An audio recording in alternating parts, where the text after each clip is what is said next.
Hey guys, as you probably know, InStride is brought to you by Ride IQ, and instead of telling you about Ride IQ, I'm going to read an excerpt from a recent review in the App Store. The headline is Solo Game Changer. It's 5 stars. It says, not only do each of my rides have more consistency, but the noticeable improvement in both myself and my horses is incredible. I'm in constant awe at the people in this community and the unending support that is given to members from coaches. Yes, you read that correctly. The coaches are very much involved in the day-to-day of the private community that comes along with the app. Whether answering questions, giving feedback, or celebrating wins, there's always someone jumping in when the need arises. This review continues on, but I know you want to get to today's episode. So if you haven't tried Ride IQ yet, there's a 2-week totally risk-free free trial. We would love to have you give it a go and you get access to everything that Ride IQ offers. Just head to ride-iq.com to sign up and enjoy the episode.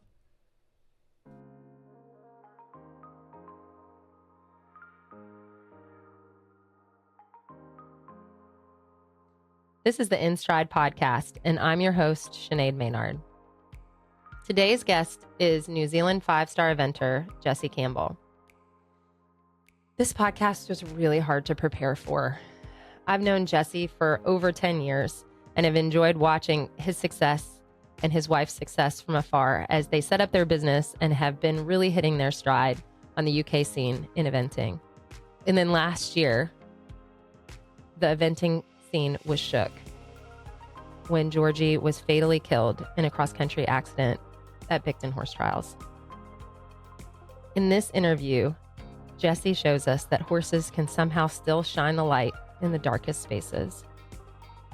I hope as you're listening to this, you are as in awe as I am of Jesse and his perseverance and his continued day in and day out time with his horses and his memories of Georgie.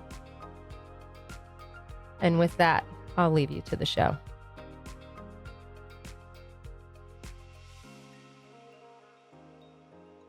All right, everyone, I'm really excited to have my good friend and longtime friend, Jesse Campbell, on the show. Welcome, Jesse. Hey, how you doing? It's been a while. No, I was Yeah. thinking about it yesterday and I was like, oh my God, we've gotten so old. Like, it's been a Yeah, long time. I yeah. will always be older than you. 2012. It's it's a lifetime ago. So it's so funny because I was just thinking about you and I was thinking about kind of being at Maisie Manor. And yeah, you're right. It was 2012. It was kind of like this weird summer where all of us kind of came together and ended up having an awesome time. And you were kind of like the little brother of the barn. You know, Yeah, you it were like was. this It was. little kid. You were either running Mm. to like what's next or you were kind of half asleep. It was, I was slightly uh, emotionally traumatized, and yeah, yeah. But it was a really awesome time. And then over the next couple of years, anytime I came to England or stayed at Maisie, we kind of always connected and it was, it always felt like a second home to me over there for sure. it was a brilliant summer. That was, yeah, a real highlight. Even now, looking back on it, it was just so much fun. There were so many cool people, Bettina and you and Izib and Alison Springer for the last little bit, and I it was know. really fun. Well, it was a neat kind of hybrid of people because I think we all were kind of, reeling from, it was the Olympics in London, and then it was kind of those of us that didn't quite get to go, but then everybody kind of had this cool, like everybody needed somebody to connect to. Everybody kind Mm. of needed each other, but also felt pretty independent on what they were doing. So nobody was stepping on anybody's toes. It didn't feel like there was one program. It just felt like everybody was super cohesive. And it was fun. Um, it was fun. Lots of laughs. But, I wanted to kind of start by, I think the big question so many of us have for you is, well, there's a few, but this has been a really big year for you in not the best way. And, you are going, following this amazing trajectory that, I've followed from afar as a fan, as I will always be a fan. And you've kind of moved from New Zealand, ended up in England, based with the top people, up to 5-star, got married. And then last year, everything kind of came to a grinding halt when you lost your wife, Georgie. And I guess where I'm just so in awe of you is that was there a moment where you decided to just stay? I mean, I think for me, I would have run as far away as I could. And you've been to a 5-star since, you're headed to a 5-star now. Somewhere like you had this conscious thing that you were, or maybe it wasn't conscious, but could you speak to that? Yeah, I don't know, like, it was, I don't know, like, you know what it's like with horses, like, they just pull you along. Like, I stayed the very first night after Georgie's accident. I stayed with Tim and Janelle Price. They dropped me back home, the next day. I was on a horse that afternoon, just wanted to ride and connect with my animals, and yeah, so just it was always the horses. Mm, They got me through, but also, like, there's other things to it, like, quite quickly, this sounds kind of, I don't mean this horrible to anyone, but, within sort of by the end of that week, horses were leaving the yard and, people pulling horses away and, oh, wow. "Oh, shit, okay, well, the business, staff still need to get paid," and, um, that was quite a challenge, because 'cause you're sort of grieving but also quite good because it gives you something to focus on, and that's where I was so lucky, like, my I had Ludwig and, friend Tim Rogers come and basically live with me, and they were like, "Well, this is the plan, and this is gonna help, and, run through the numbers, and, yep, you can survive to the end of the season and, without laying staff off," and so, yeah, there was all of that sort of stuff comes into it, so you sort of quite quickly, if you don't pull your head out of, depression, you're gonna lose your business. So, that's the equestrian world, that's the eventing world, and, it's tough, but, you know, I still that's where riding was beautiful for me because I was able to then when I was on a horse, I was able to spend some time thinking about Georgie Mhm. or whatever, and yeah, so that sort of, I have there was to back definitely up. no decision to go home. Yeah, it's never never on the It was cards. never on the cards. No, people were, I mean, we don't have to dwell on this, but horses were leaving the yard? Was do you think that was kind of assumed that you I were don't gonna go know. home or their I things were think gonna some people stop? probably thought, you know, taking horses away would be less of a burden on me or Mm, something. Who knows? I yeah. don't know. I don't think people were being malicious or anything like that. But yeah, death is not a lovely thing to be around, and I'm sure some people felt a Yeah. little bit about that. And I have no bad feelings towards anyone. But it was yeah, a challenge. It was definitely a challenge. Did you feel, because I was listening to actually a podcast about this the other day, and did you feel like there was kind of, like you said, some people that didn't know how to be around you or didn't know how to communicate and kind of withdrew, and then some people that really came in and kind of, obviously some people really came in and saved the day? Yeah, to be fair, it was incredible the response from people. I don't think I ever felt that people were pulling away or anything like that. Mm, It was, it was lovely when people would say, "Oh, it's great you're back out." It was sort of as if that wasn't going to be a thing. Like yeah, all I ever wanted was to be back out eventing. That was what Georgie and I loved doing. It's what she loved doing. I still love doing. So that was yeah, going to be a thing. But no, the support was unbelievable. Just yeah, anyone who sent me a message or stacks of letters which I never got around to replying to, but they were all just beautiful. yeah, yeah. So what, can you talk a little bit about the business, like how you guys set up shop? Do you have your own yard? Did you rent your own place? Like how does your business, how Yeah, is your so business so now? during COVID, we actually moved back to Georgie's parents' place and sort of converted, the old dairy, the old cattle barns and stuff like that. And that was sort of our dream to, because the facilities were pretty terrible, and the dream was to sort of build a big base there, and that would be sort of our forever home. So that's obviously was a challenge because, yeah, I wasn't doing that with her.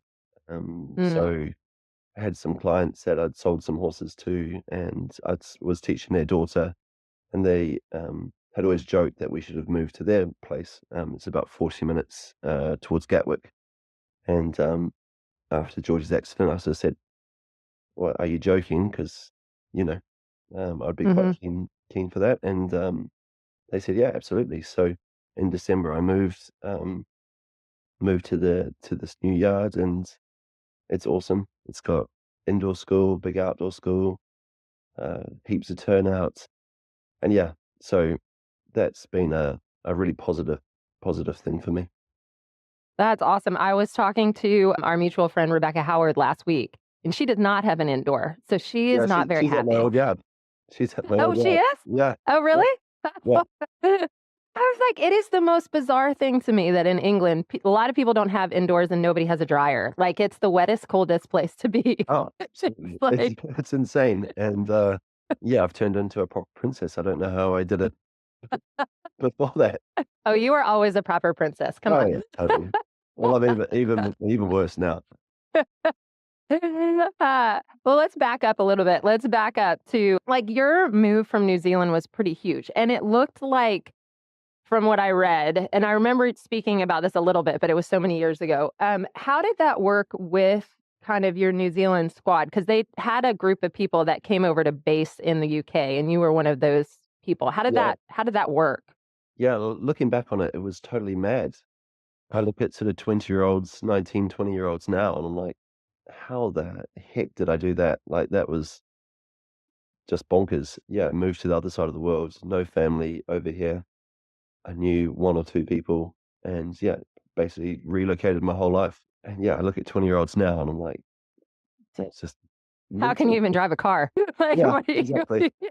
I exactly. know. So, and look, I certainly was not perfect in any shape or form, but it was always just something that I really wanted to do. And the moment I came over, I did a summer working for Mark Todd, and spent a few days up at Andrew Nicholson's on my days off. And yeah, the bug well and truly bit.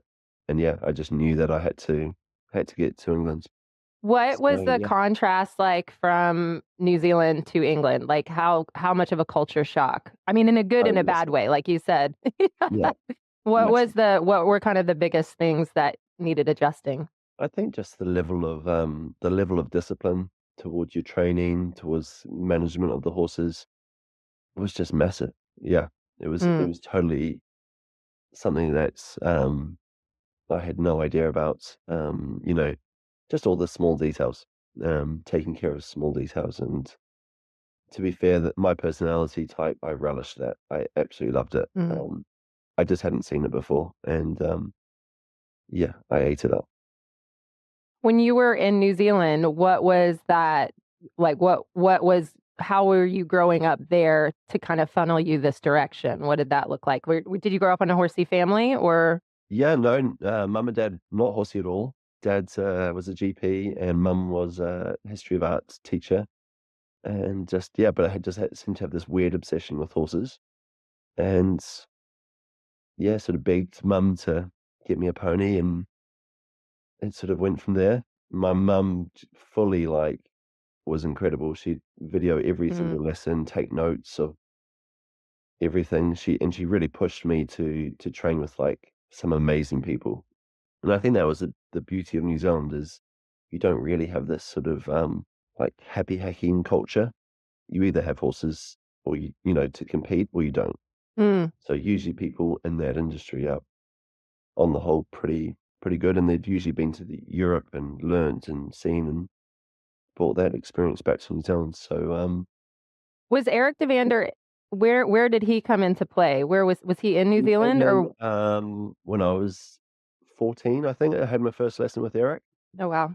And yeah, basically I trained with him from 14 till I was, yeah, uh, just shy of 30. So he was a Wow. huge part of my life.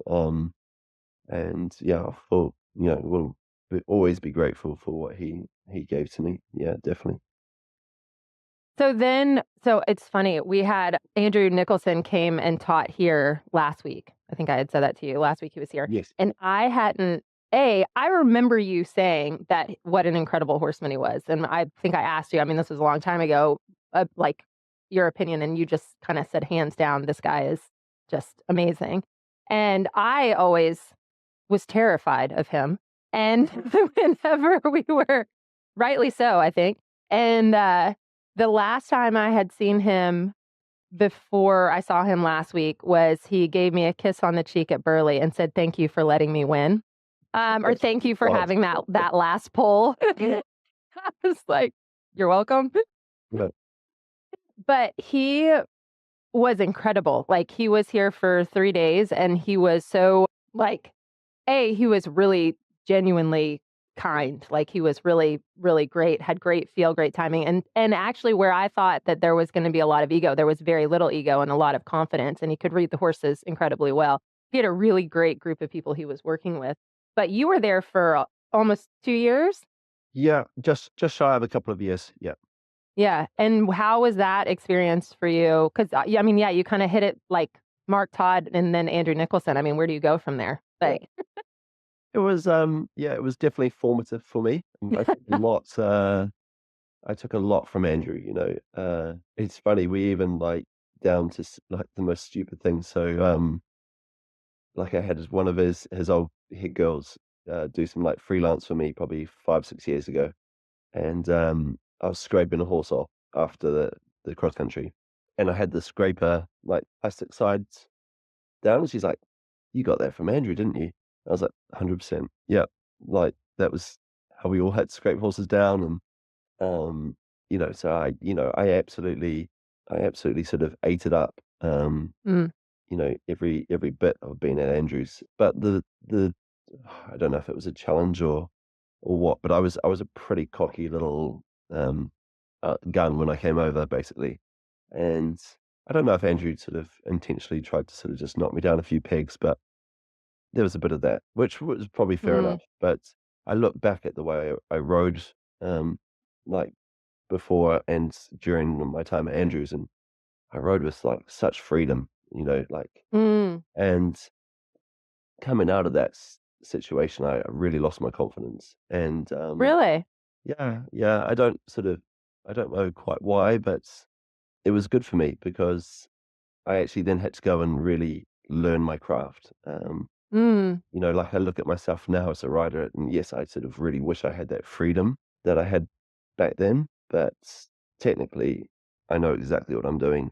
And yeah, so it was quite challenging. I think I sort of fell out of love with horses at that stage. when It you was, yeah, left or while you were there? probably while I was there. Hmm. There was a few little things.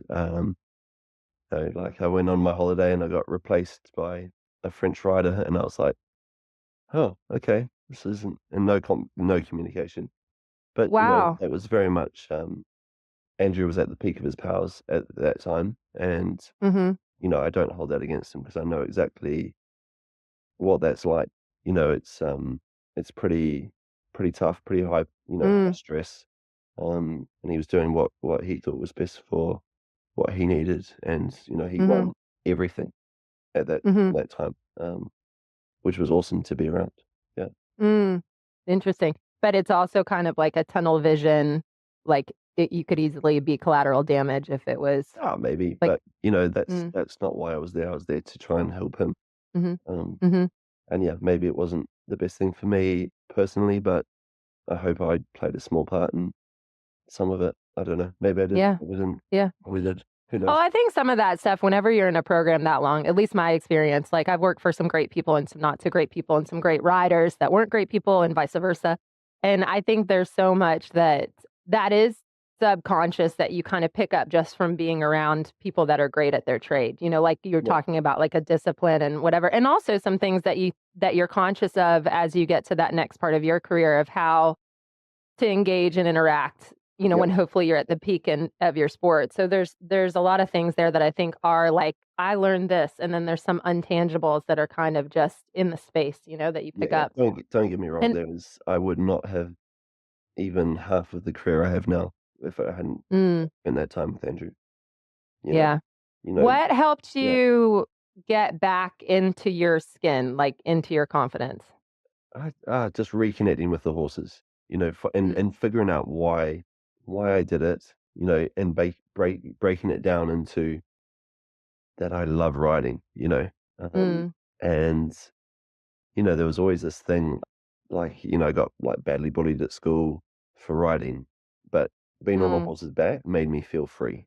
Um, mhm, and so, the bullying never got bad enough that being free wasn't sort of, the good bit of it. And, the feeling of galloping and the wind being in your face and on your arms, like for me, that's mhm, like, it's magic. And like, mm, that's why I do it. I know that sounds super basic, but that's what you've yeah, got to like, what I had to do to break it down to why do I do this? Like, why do I spend mhm, all these hours, no money? And that was it. That was what I love, and chasing that feeling. And it's funny, like my first proper team experience was at Aachen, and it was a really beautiful hot day. Cross country's the last phase. Dan Jocelyn I think he'd had a 20 or something, and so I was the counting score, and I had Tim and Chanel on the team. We were doing, I think we were in silver or something at Aachen in the Nations Cup. And I was, usually when you hop on the horse, like you start relaxing, right? I was still really tense. I was like, oh my God, like this really matters. And then I went back to like, what is the feeling that I love? And it was the feeling of the wind being on my arms, beautiful hot day. And I was like, this is what I do it for. And literally in that moment, it just calmed me right down, rode mm. really good rounds, team finished seconds. And it was a really cool moment, and sort of a moment that really sticks with me. This is a weird question. Are you ready? Go. That idea, did you come to that on your own? Because there are people that pay therapists a lot of money to teach them how to get back into their skin, into No, their I body. definitely had a lot of sports psych help on that. No. Yeah, I was like, that's a really to be able to control your nervous system and get back into that. But I love the way that you describe that because I think that kind of strikes a chord with anybody who's Yeah. truly in it for that reason. Like you can kind of feel it. You can kind of get back into your body.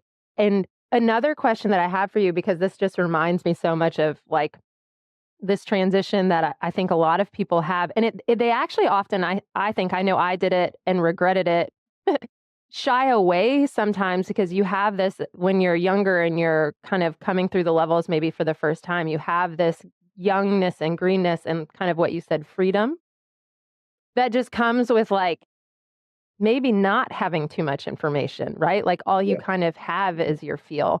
And then you start learning. And then you become like your feel kind of gets sucked away and you get into this straight jacket of where I'm supposed to be. But it's almost like a necessary growth period. And then you Yeah. find yourself again. But I've run into a lot of people that have really shied away from learning more, or people that when they're really stuck in it, they're like, I'll never be able to ride like I once did. And it's actually Yeah. like you're on the way to being better than you ever were. Yeah. Can you speak to that? Because it sounds like you put that pretty eloquently, Yeah. that kind of phase. Like yeah. So basically, like I just the sports psych who helped me a huge amount. He was an American guy, and actually we just did it over Zoom like this. And his biggest thing was about like your basic instincts of like, what are they? And it's like smell and touch. And so that was that for sort of like being nervous or anything like that. That really helped me, and still does. If Mm, it's a big show jumping round, you'll see most of the time I won't wear gloves because I want to be able to touch the horse. You know, when I go in the ring and like stroke it and smell it and things like that. But then mm, in terms of getting back to that sort of like flow freedom state, like for me, it was more just understanding what I needed to do. mm, And having a very clear idea of the technicality bits of it, and then going from there. I had a couple of trainers who were sort of made training fun again. mm, Like, yeah, I remember Ros Morgan. She's a Welsh show jumping trainer, and she would build these like crazy grids and bounces and she's like, just leave the horse alone and just gallop down to that. And to be fair, the way she built everything was the horses had to react, because I was getting really frustrated that I would go in the ring and jump a beautiful round but have one fence down. And she made that sort of stuff really fun. That was quite cool, and that I think was all part of the process of getting back to being confident. Yeah. Mm. Do And you when I say find, confident, I don't mean yeah, like I couldn't go cross country or anything like that. yeah. Like, it was not that I was scared. It was just I didn't have that, like, that split second where I needed to make a decision, or it, it was yeah. I was just in my head a bit. Yeah. Yeah, that's what I was about to say. I was like, it's like when you actually can feel yourself thinking as opposed to just doing. Yeah. Like, why Yeah. am I thinking Exactly. about this? I could just do this. Like, no, I get that completely. Would you find yourself having to walk that balance a lot between getting pretty technical and then finding that kind of freedom and flow? Like, is that a lot of what you kind of build your work around? Like, can you Not separate so much them? anymore. Hmm. Definitely in the past. I think now a lot of it is down to, fun is the wrong word, but Hmm. challenging myself with my training, building some angles and crazy lines and things like that. And like, I think that's something that's a bit lost on riders. Mm. Yeah, I think just enjoying yourself, I think is really important. Do you think that's something that with the change over the last kind of decade, with the level of technicality and like the excellence within the sport? I mean, the horses have changed, the show jumping has changed, the dressage has changed. It's like so hard. And so people's expectation of their technique has leveled up. Do you think with that, then some of the training of kind of getting like you said, challenging the angle, setting up crazy lines, it's all been almost gotten over measured? Yeah, I think so. It's like sort of people are like hyper trained now, Yeah. instead of riding off, like, yeah, I remember, like, when we were with Eric Devander, we'd, try and cut strides out of lines, and would there be like me, Jock, and Lizzie Brown, Lizzie Green, and Hmm. would all challenge each other to who could cut the most strides out of a line and cut the corner, and fun stuff, and it was good. Like, it was really good. And yeah, now I think so much of it is, control and XYZ, and yeah, I'm not sure if that's always, the best. Yeah. Can you speak a little bit about in like the personalities of the people that you've worked with and trained with, and then being on teams with different people? Because it seems like in the last while, you have a good awareness and understanding of yourself and where you're at and where you need to be the best version of yourself. But obviously, when you go into different situations, whether it's, and a lot of our listeners would be people that, might be riding with a coach that maybe isn't a great match or maybe is a great match, or they're going into a clinic. But when you're speaking about the people you've ridden with, or even when you've been on teams with people that have different agendas or different things that kind of get them going in the right place, how do you navigate that? Like, how does your community affect you, and how do you impact that? I'm pretty ruthless when it comes to coaches. Like, I don't feel like I'm being challenged, quite quick to move on. I think that's definitely sort of mellowed probably in the last, like, 5-6 years. In terms of now, I'm a little bit more like pick and choose, and wouldn't get sort of stuck on sort of one coach being the be all and end all. I think Hmm. that's unrealistic to put on to anyone. At the same time, I'm lucky enough that I feel confident in my system that I can pull people in when I need, not when I need help, but like, plug in people, if you know what I mean.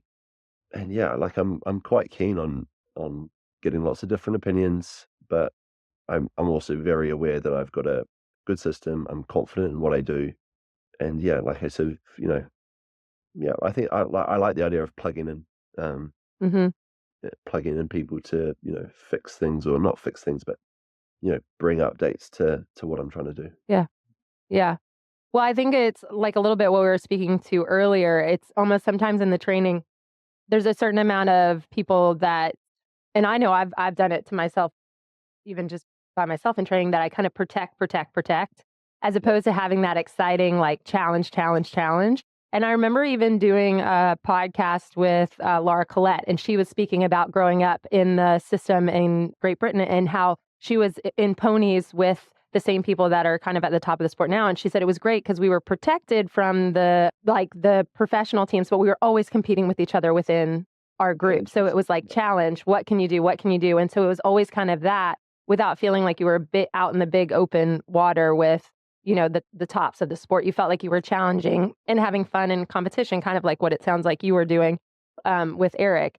And then, you know, sometimes you can get into a place where it gets so like everything has to be measured and calculated that instead of going into a situation and thinking, well, what if I can do this? Let's see what we can do. It's like, ooh, what if I can't? Like, let me go train over here, make sure I can do it before I actually go over there and try it. You know, it's like, which, I mean, the whole thing of eventing is that it's like you can prepare as much as you want, right? But on course, I guess it's kind of wild. Try to you be pretty open-minded. You know, I've always been, you know, very open-minded. That's why I think like on teams and things like that, if there's like I would be the last person to rattle the cage when it comes to, oh, I don't like training with that person. I would never ever. I don't think I've ever said that. I feel like I can get something from everyone. I think I'd say most of the people would say that I'm a pretty like trainable rider. I'm always open, always listening. And I think that's really key to any of it is to be open, take ideas on board, disregard the ones you don't like. I think that's probably the biggest skill I've got is I can say, nah, I'm not feeling that. Or yeah, actually that really works. I'll take that on board. But also not getting precious about it, you know, like I think that comes down to confidence. You know, I think you know, people who aren't confident would go, oh, well, that doesn't work for me and get defensive. You know, I don't get defensive. I just try to be quite open and relaxed. Well, I think there's like I think confidence and like self-belief could be pretty interchanged. Like you could hear a good thing or a bad thing and you still believe in yourself enough to make a conscious decision to take it or leave it. Whereas I think sometimes if you're not in a great headspace, somebody says something to you and then you're like, I have to do that. Yep. And I don't know if I can do that, but I have to do that. And, you know, somebody says it's 6 strides. You're like, I have got to do 6 strides, even if you jump in and you're like, that's 7. Like, you know, you don't believe that. So I think that's self-belief. And it's, you know, I think that's an interesting thing. Do you feel like your self-belief or your confidence has grown throughout your career? Do you feel like it's something that you were kind of born with a sense of? No, it's definitely something I've had to work on for sure. But it's definitely growing. Yeah. And the more I've done, and the better it's got. Yeah. Like I think some of the stuff that I've worked on has really helped me, and you know, like I sort of touched on earlier about sort of being present and being in the moment. Things like that really have helped. Yeah, huge amount. Do you have any anything that you do as far as like things that you do to work on your mental game, like anything like a meditation practice or even like a gym practice, like a physical practice, anything like that you feel like helps you? Like definitely like the gym stuff is really important to me. I'm competing against Roz Kenter, who's probably 8 stone wet through, you know, and if I don't eat for, you know, a couple of weeks, I wouldn't even touch like 12 stone, you know, or 12 and a half. So I'm at a huge disadvantage competing against these guys. So I have to be as light as possible. And so that's really big for me. That it's tough, but that's just the reality that I live in. And then in terms of mental stuff, if I have a real wobble, then I'm on the phone to a sports site. You know, it was actually really nice last year. I'll give you some insight of sort of some stuff that, you know, obviously with Georgie's passing, I got recommended like a therapist and went up and saw this person and just did not click. I was like, what the hell is this all about? You know, I'm just talking about my feelings. This does not work for me at all. And so I called up my sports psych in New Zealand and I was like, this isn't working for me. I don't know, like, it's all just mumbo jumbo. And he's like, okay, well, how about this? In the first 6 weeks, just focus on eating well, sleeping well, drinking lots of water, staying away from booze, obviously no drugs, and do that for the first 6 weeks. Well, that's sweet. I Wow. can do that. It was just Mhm. like very black and white. And that just helped. It was like really good. And then from there, everything just sort of spiraled on. And, just, it was basically just get into good behaviors, and Mm. that will help you a lot. And it really did. Um, Wow. yeah. So that was, yeah, that's kind of how this brain works.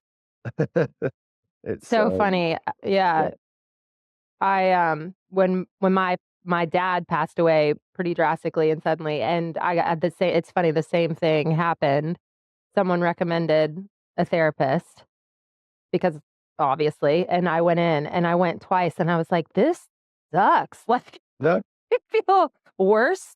I feel like I'm supposed to be a certain way to keep this therapist like feeling like they're doing a good job. And I'm supposed to answer these questions in this way that then, yeah, I went like 2 times and I was like, I can't do this anymore, and then ended up reading some books and kind of finding my own way a little bit. And, but it's wild, isn't it? It's like that analogy that if you have like a bad, not to bring booze into it, because obviously we're like not doing that, but if you have a bad glass of wine, then you think you hate all wine, as opposed to like that was just like yeah. really cheap, bad glass of wine. It's But like you got to find what works for you. this was my, this, honestly sounds terrible, but this was my question to this therapist, on the second visit. I said to her, so how do I win at grief counseling? And she's like, God, I don't think anyone's ever asked me that. And I was like, well, come on, like, I'm competitive. Like, how does this look? Like, what does the perfect thing look? What's the time frame? And she was like, I've got no idea. I was like, well, okay, this this is Well, you and I are not going to work. no, and that's why it was really nice. And when I spoke to Jason, and he was, Yeah, he just said, well, okay, we'll do this for the next 6 weeks and see how you get yeah, on. And yeah. it was really good. Yeah, that's actually it's wild, right? Like when it comes back to those like core basic needs. Even like what you said earlier about like you're using your basic senses, like your smell and touch, and then it's like these basic needs like your nutrition, your sleep, putting good things in so good things come out. It's like so fundamental, but in a world that gets so complicated, it's so easy to go down so many different rabbit holes. So when you think about, kind of now this next stage for you in the sport, like how from a competitor, from a member of the sport, are there different ways that you feel like you want to be impactful on a bigger scale than per se going to the Olympics? Like do you feel like there's a responsibility there? Yes and no. Yeah, good question. I would say, like, for me, it's very much, a lot of it is actually guided by what Georgie felt. And we were very lucky. We had a beautiful relationship. We worked alongside each other every single day, lived together. It was, you know, sounds, for some people that sounds like a nightmare, but for us it was just very easy and perfect, basically. And I knew her so well, and she believed in me probably more than I believed myself. Mm, And she believed I could be the best, and that really guides me now. And it's a really beautiful thing to have. So yeah, I'm very, very, obviously I'm not lucky, but I'm also very, very lucky to have that sort of mm, um, sense of what she would want. And yeah, so that really, really guides me. In terms of sort of impacting anything else, we've started the Georgie Campbell Foundation. mhm. It's still very early days. There's a couple of avenues we're going down. One is being like a scholarship, um, sort of based around like what would Georgie need? What would a young Georgie need?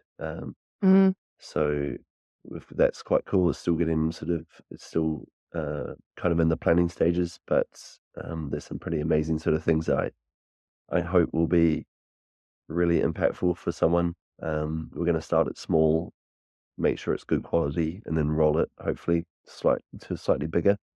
And then the second part will be around cross country safety. Mm. Not that I feel ill towards what happened or anything like that, but Philip Dutton wrote a pretty sort of moving piece at the end of last year on his socials, and really got us thinking. Mm-hmm. And actually, yeah, I think there's room for that. Mm-hmm. We want to help.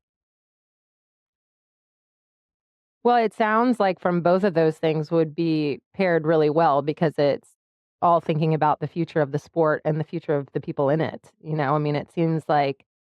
Can you tell us a little? I didn't have the fortune of meeting Georgie. Can you tell us a little bit about her and about kind of where she was at in the sport and how did you two find each other? Because I mean, it's a whirlwind of. Yeah, It's a whirlwind. Can you speak yeah. to that? It was actually. Georgie was actually engaged when I first met her. Yeah. So that's the thing. But we were at Buccalo, and you know what the sort of UK eventing community is like. It's pretty tight knit.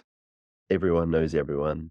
But weirdly, Georgie had been on the eventing scene for a long time. I'd been on the eventing scene for a long time. I'd never laid eyes on her, never met her. Had heard the name, but just never met her. And we were at the Buccalo Tuesday night party, and she was Oh God. she was sitting there at the the barbecue bench, and I was like, I'm gonna marry that girl. The moment I saw her. Um, and yeah, it was kind of like true love at Yeah. first sight, and it was pretty beautiful. And yeah, she was just the most incredible soul. So happy. She never had a bad word to say about anyone. Yeah, just honestly, I words can't do it justice. Yeah. Like she was just a force of energy, just beautiful energy, and had this smile that would light up a room. And yeah, I haven't met anyone with a smile like hers. Mm. And yeah, she was just engaging, but also with in terms of her horses, incredible horsewoman, so Mm. intuitive. She would talk for hours about her horses, and you'd never be bored. Like she just Mm-hmm. was so engaging about how they felt. And I've taken over the ride of one of her horses, or one of her older horses, Speedwell, and it's the most beautiful thing because I can really feel her with Mm. him. And she would talk for hours about him and what she felt and how he would do this and how he would react to this. And it is awesome that I've got that, because I Mm. can really feel that with him, and it's yeah, really connects me to her. Oh, that's amazing. That's beautiful. Thank you for sharing that. Okay, so we've got the foundation that you got, and who's working with you on that? On Uh, the Georgie's sister, Oh, Joy. cool. Yeah, and Yeah, she's again also like Georgie, an absolute force of nature. yeah. She's so organized, and yeah, like she's definitely the the the driving force of it. I've got sort of like the ideas, and she's the one who makes the reality, definitely. Mm, so cool. And can you take a second and talk about the horses that you have now? Like, what's kind of the next? I'm assuming badminton is in the. Yeah. Do we Yeah. speak to that? Yeah, is on the roll there. Like, what does that look like for you? So in terms of horses, like it's actually like I'm cutting my string down. I feel like kind of everyone's cutting their numbers back, and that's true for me. Hmm. I don't want to be riding as many horses, and certainly not as many sort of top quality horses. Which yeah is tough because you obviously do need numbers to keep coming up. But I want to be able to do probably 8 to 10. Was probably 8 would be my ideal number, and that's what I've got at Mm-hmm. the moment. And yeah, like it's a bit of a change. Definitely do more teaching now, which I really love. I really, really love my teaching. And I've got some really great clients here. Just got back from America, doing some clinics, and yeah, that's been really fun. And yeah, so Cooley Lafitte will go back to badminton. He's a very, very special horse. Georgie said he would be my next 5-star horse, and she was right, even when he was Hmm. napping and parking up at Wellington Advanced. But yeah, she persuaded me to stick with him, and yeah, he is double 5-star completion now, which is pretty cool. Still got Diacello, and he'll be rolled out for some 4-star shorts hopefully later this year. Hmm. And then we've got Speedwell, who I'm very, very excited about. The most beautiful horse I've ever ridden. Oh, wow. Yeah, she produced him beautifully, and he's a real athlete. So he's incredibly exciting. He'll hopefully do an early 4-star long, and then go to Aachen for the Nations Cup this year, because I'd like Oh, him wow. to be in line to be selected next year. And then For the WAG, yeah. a mare called Shadow Sister, who she's had a few injury problems, but she's won 2 out of her 4 internationals. And yeah, she's a real yard favorite, so it'll be good to have her back out this year. That's awesome. So what kind of led you to cutting down on the yard size? Well, I guess like George and I have always been sort of more romantics instead of business minded. And we didn't mind that, we were pursuing our dreams, and I still want to do that. I still, want to compete at the top end of the sport, but I also, financially, I need to get that hat on a little bit more now. And yeah, like teaching is really financially, I think, is the best model to go down. Yeah. Yeah. So anyone listening, hint, hint, if you want Jesse to come to America, Yeah. Yeah, I'd love to he's do that. available. Yeah. I think that would be awesome. Well, I find we do a lot of teaching, and it's very much part of our culture over here. But you also, from that point of view, it really does help on the riding side. You spend more time observing, and then you can pull some stuff back, which is really Yeah. I love it. I used to absolutely, absolutely hate it. And then really. it sort of tweaked on me that actually, I had to sort of be engaged on the grounds. Mm, And yeah, and you're right. Like once you start sort of, you start noticing things. Notice sort of rain pressure, or how horses are reacting to a certain aid. And I find it pretty fascinating now, and really mm. enjoy it. Always trying to sort of tinker with my approaches to training different people. And um yeah, I'm passionate about it. Really enjoying it. That's cool. Okay, well, I've had you on here for a while, so I want to move over to these questions that we wrap our shows with. So we'll start with the first one. What is the biggest lesson a horse has taught you about yourself? Yeah, thank you for giving me the heads up on these, because they're probably definitely They challenging. require a little thought. Yeah, I think the biggest thing probably, and it's as I've matured, is to listen. I used to be very much, come out and the horse has to do as I say. Now I'm much more listen to the horse, give time, and I think I would take that into my personal life. Mm, Not just to react to the things that are right in front of you. Take a second, breathe, and then deliver an answer, or buy time mm, before reacting to things. It's so easy to sort of react to, and most of the time your first reaction isn't always the best. So yeah, I think that's probably something that's really helped me. Yeah. yeah, Yeah. yeah. That space between the thing and the response. Yeah. Do you have a favorite training or competition mantra you reference regularly? Yeah. And it's super basic. But I have this thing, and like the guys at home, they give me grief about it. But I like how I say, like, with love.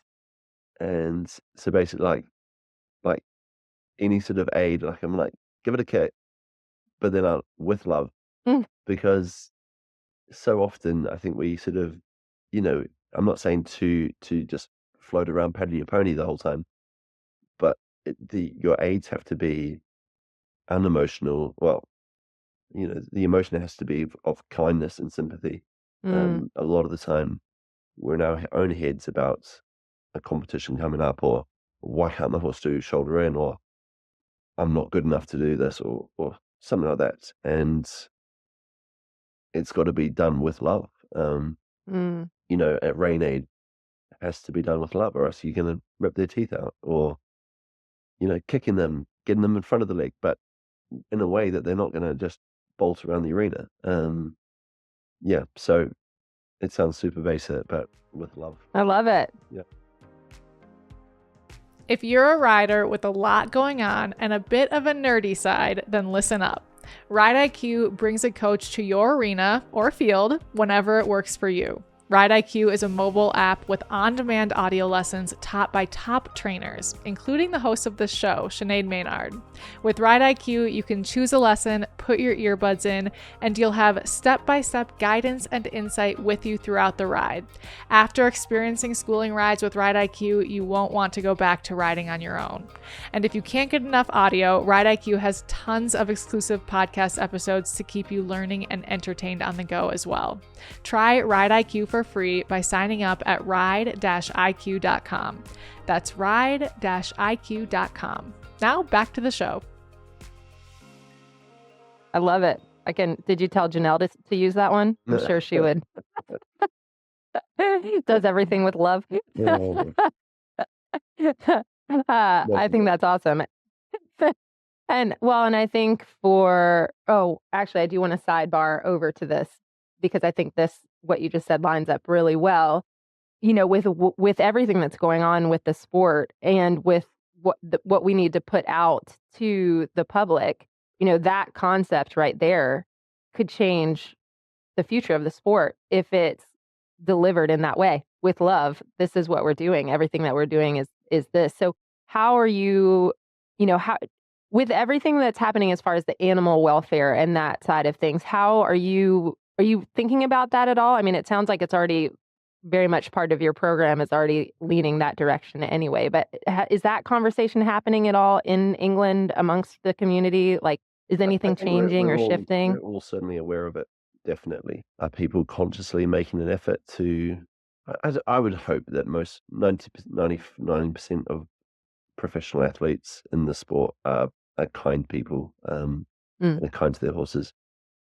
I think the issues you see are when people go up into that red zone, and that can be brought on by a whole lot of different factors. It doesn't make it right, definitely not. But I think more education on that is, and just being conscious. Think, if you can be conscious of it, that's the best beginning we can have for it, really. Yeah, agreed. Well, it's like you talked about, like just having that space, training yourself to have that space before you respond or that reaction. And even I like that concept, the kind of with love part too, because it just makes if you have to kick or take a pull, it makes you relax actually when you do it. And then you have a lot more feel than if you're tight and tense. Is there a piece of advice someone gave you along the way that you still reference today? Yeah. So when I first came over to sort of spend time with Mark Todd, an old timer in New Zealand called Mary Darby, who rode at the Los Angeles Olympics and was a New Zealand selector for many years. And she sort of organised for me to come over and be based with Mark. She sat me down just before I came over, and she said, "Shut up, listen, and look." And I still use that even today. When I sort of naturally I'd want to learn, but anytime I sort of get a little like defensive about something, I just shut up, listen, and look. Usually with love. It's pretty good. Yeah. That's awesome. Sounds like a smart lady. Yeah, she was good. She's very good. What do you do when you are seeking inspiration? So inspiration comes pretty easy to me. Like incredibly passionate about the sport. I love watching dressage, show jumping. I love, I'm a proper geek of the sport, a nerd. But I think one of the big things that's certainly helped me has been leaning on my friends a bit more. I talk with Tom McEwen a lot more about sort of some of his things that he does. I have a friend, Tim Rogers, who isn't well known probably to the wider eventing community, but he's going into coaching now, and he helps Harry and Tom on the ground. He's helped me on the ground, and find him fascinating to talk to, because as you touched on, as a coach, he sees a huge amount, and I find like bouncing ideas off him being awesome. Ludwig, he's got a little bit more of a business sort of brain on things, but also fantastic to talk horses with. So yeah, I've got a really great group of friends, and I definitely sort of bounce ideas off them a lot more than I've ever done in the past. Definitely. Yeah. Do you think that's something that, I don't know how to ask this question, but I find it's easy to get, even when you're in like the most dense area of horse sports, it's easy to get isolated. Even sometimes we do it to ourselves. Like we don't. We absolutely do it to ourselves. Yep. Mhm. Yeah. Yeah. I don't. Why do you think that is? I don't know why. I don't even know why I sort of came out of that, or how I came out of it to start leaning on my friends. Confidence, I guess. Do we doubt ourselves too much that we feel like asking questions to the people closest to us feels stupid? I don't know. I think that maybe is a part of it. Mm-hmm. Yeah. Yeah. But it's definitely a massive asset that we probably underutilize, I think. Yeah. Yeah. Agree. Okay, this last question probably seems a little silly, but have you had an experience or adversity separate from horses in your life you feel like has influenced you as a horseman? I think yeah, the obvious one is what happened last year, but it sounds weird, but actually I think the stuff of like moving to the UK as a 20-year-old actually really helped me through last year. Really? Yeah, 100%. Figuring out why I do this and why I love horses was a huge, if I was having to figure that out and deal with the death of my wife, I would have been a complete mess. But I knew what I loved, and that helped me a huge amount. Also, moving to the UK when I was young, building that resilience of you can get through this. Yeah, I think all those things have shaped me, definitely. So wild, right?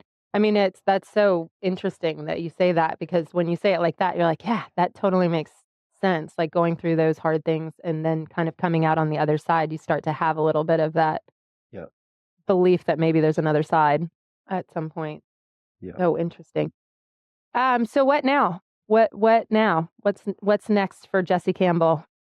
I don't know. I'm just enjoying what I do. Yeah, I love riding horses. Yeah. And yeah, I'm really looking forward to this season. Got some really exciting horses. Like I said, I've got a real sense of what I need to do to, from what Georgie wanted for me. Hmm. And that will keep pushing me and guiding me through this next chapter, definitely. Amazing. It's been so wonderful to catch up and to see your smiling face. I will be fangirling from America, and then we are going to figure out how to get you over here out of that wretched weather and teach some lessons in the sunshine. I love that. That sounds great. All right, my friend. We'll talk to you soon. Thanks, Sinead. Awesome. Thanks. If you want even more eventing content in your ears, then you should definitely go check out Eventing Nation's new podcast, the Go Eventing Podcast. Their bi-weekly episodes, released every other Tuesday, will go behind the scenes with prominent figures in our sport and even some amateurs to discuss timely topics, news, and issues that affect all of us. Listen to the Go Eventing Podcast on your favorite platform, and as always, go eventing.